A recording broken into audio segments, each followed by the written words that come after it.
Hey, how's it going, everybody? Welcome back to Shane's Can of Worms Project Betty Lou. Today I am starting to work on the plumbing for the gas line. Kind of also doing some work on the rear fender on the passenger side.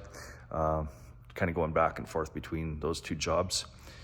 I'll show you what I've been up to. So I took the fuel cell out. Put fitting on my vent here. I've still got to get some 1/4-inch tubing for that. I'll have to do that during the week. It's Sunday today. And so I'm going to be using 3/8 stainless steel tubing.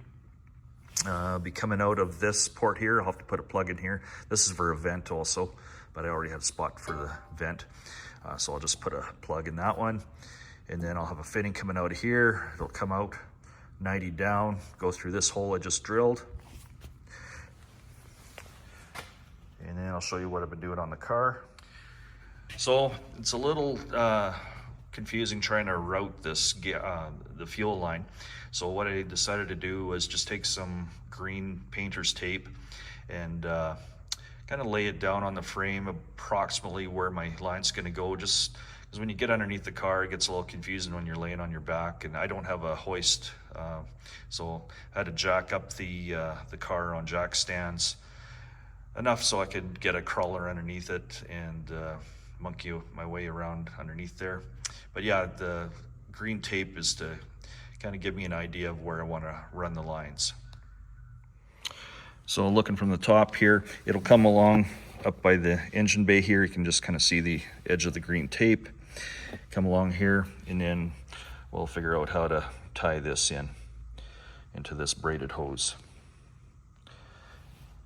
So I'm going to be using 3/8 stainless steel tubing. I'm using grade 316 stainless by 035 Wall.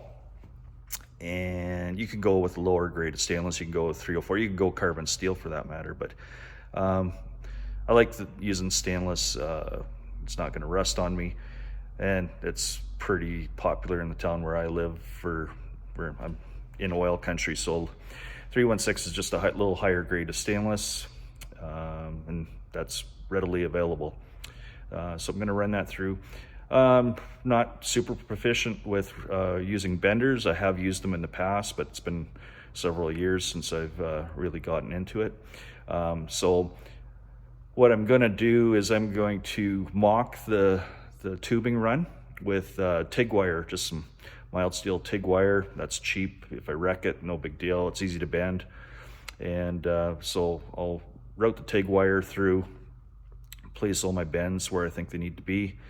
Once I'm satisfied with that, I'll bring it back out and start bending the tubing.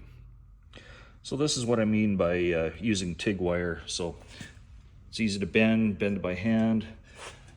I can run it through here, and then when I get to my next piece, I can just tack weld another piece of rod in there. So what I'll do now is I'll put the fuel cell back into the car and run that in to make sure everything's looking good and I've got lots of clearance. So I've got the TIG wire bent into the shape that I need it for the fuel line. So basically what I'll do now is I'll measure this out and transfer the bends with the marker onto the tubing, and I'll start bending and see how it goes from there. So far the bending's going pretty good, I think. I'm using some Imperial 3/8 tubing benders. So I've got most of the bends put in.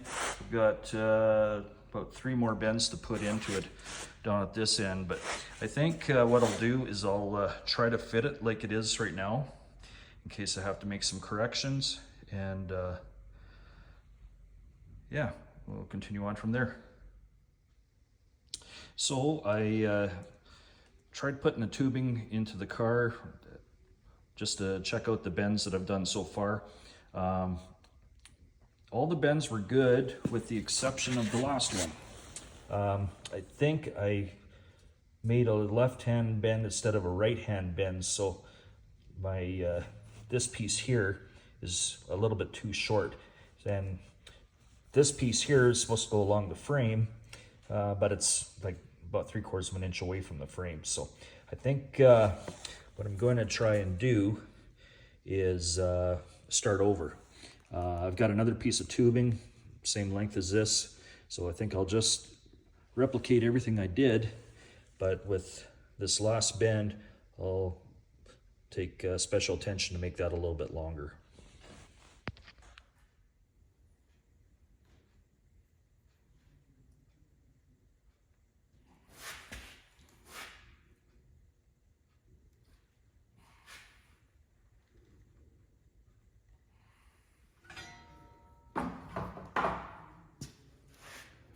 Well, that didn't work out at all.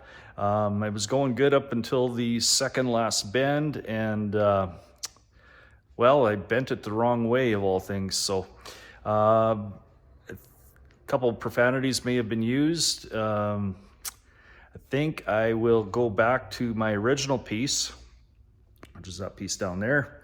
And what I'll do is I'll splice it and put a coupling in where I need it to be a little bit longer. So right here, I'll have to make a cut, and I'll put a coupling in here. I guess it'll make it easier to install it in a couple pieces rather than one big long piece. But I was hoping to make it seamless, but I don't feel like going out and buying another piece of tubing for my own mistakes. So I'll cut it there, and I'll put a coupling in, and then that way I can extend this piece out closer to the frame. Well, I got the tubing fished through. I've got it held together just with duct tape, but made it all the way to the engine bay here. So next thing to do will be to get some clips put on the frame, get an adapter for this. I'm not sure what kind of a fitting that is for the Corvette LS1. But anyways, yeah, it's just kind of held together with some duct tape for now until I get the clips in. And it comes up back over there. And I'll be able to put my fuel cell in and hook it up. Thanks for watching.